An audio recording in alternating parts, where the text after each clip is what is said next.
ভিডিওতে আমি নিয়ে চলে এসেছি আমাদের নর্থ গোয়ার হোটেল ট্যুর।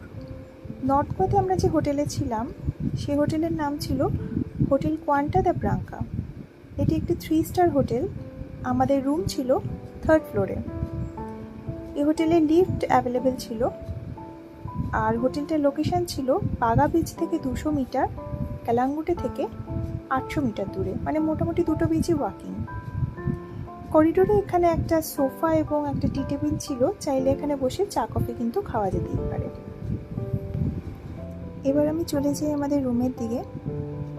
আমাদের রুম নাম্বার ছিল F3। প্রত্যেকটা ফ্লোরের নাম্বারের সাথে রুম নাম্বার ম্যাচ করা থাকে, যেরকম আমাদের 3rd ফ্লোর ছিল তাই রুম ছিল F3।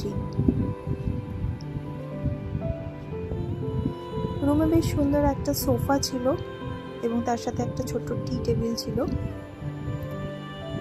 টিভি এবং জিনিসপত্র রাখার জন্য একটা তাক ছিল। দেখা যাচ্ছে বেডটা কিন্তু বেশ বড় এবং বেডের সাথে টাওয়েল দিয়ে দিয়েছিলেন ওনারা, সাথে একটা মিরর। আর এই পাশে হচ্ছে একটা ওয়ার্ড্রপ, বেশ কয়েকটা হ্যাঙ্গার রয়েছে আর একটা লকারও অ্যাভেলেবেল রয়েছে। নিচে একটা ফ্রিজ রয়েছে, একটা মিনি ফ্রিজ। এই ফ্রিজের মধ্যে কিছু কোল্ড ড্রিঙ্কস, জলের বোতল আর মাজা অ্যান্ড ফ্রুটি ছিল, কিন্তু এইগুলো কিন্তু ফ্রি নয়, এগুলোর এমআরপি ছিল, তো কিছু খেলে কিন্তু সেটার দাম দিতে হবে। এবার দেখাই ওয়াশরুমটা, যেটা একটা হোটেলের রুমের খুব ইম্পর্টেন্ট পার্ট।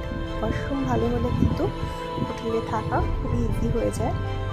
ওয়াশরুমটা খুবই neat and clean. Shampoo and shower gel এরা দিয়ে দিয়েছিল, তার সাথে hand wash, basin, dental kit, mirror and all.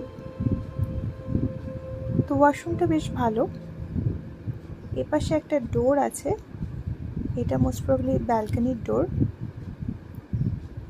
তো এখানে একটা ব্যালকনি অ্যাভেলেবেল, ছোটোর মধ্যে ব্যালকনিটা বেশ সুন্দর। এখানে চাইলে বসে ব্রেকফাস্ট কিন্তু করা যেতেই পারে। তো এই হোটেলটার ট্যারিফ আমি ডেসক্রিপশন বক্সে দিয়ে দিচ্ছি, সাথে লিঙ্কও। আমার ভিডিও ভালো লাগলে লাইক, শেয়ার এবং সাবস্ক্রাইব করে দিও। Thank you.